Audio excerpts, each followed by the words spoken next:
au milieu de terrain et dans la défense. Une aisance naturelle, une aisance technique toute brésilienne. Careca, Maradona devancé, Careca était derrière et faute sur le brésilien. Ce n'était pas Careca mais bien Giancarlo Corradini.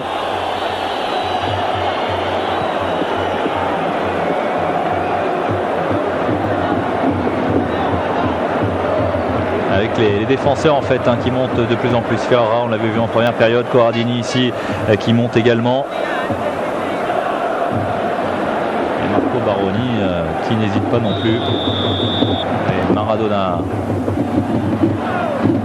La défense de la Roma qui dégage. Oh, Kripa il est accroché. Monsieur Licci qui désigne le point de pénalty sur cette action de Massimo Kripa. Regardez comme il serre le point le milieu de terrain napolitain.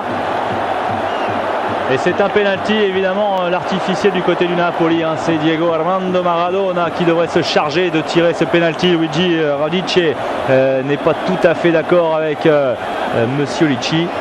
Mais il y a quand même bien une faute sur Massimo Kripa apparemment. Faute de Thomas Berthold, le défenseur allemand.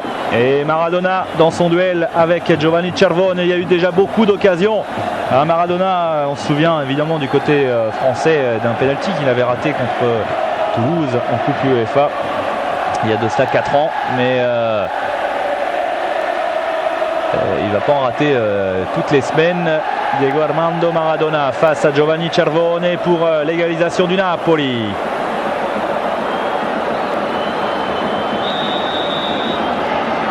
Maradona, oui, le contre-pied parfait. Et voilà, Napoli qui revient à hauteur de la AS Roma. Alors ce n'est pas sur une action de jeu, même si Kripa était passé dans la surface. C'est le 70e but de Diego Armando Maradona sous le maillot napolitain.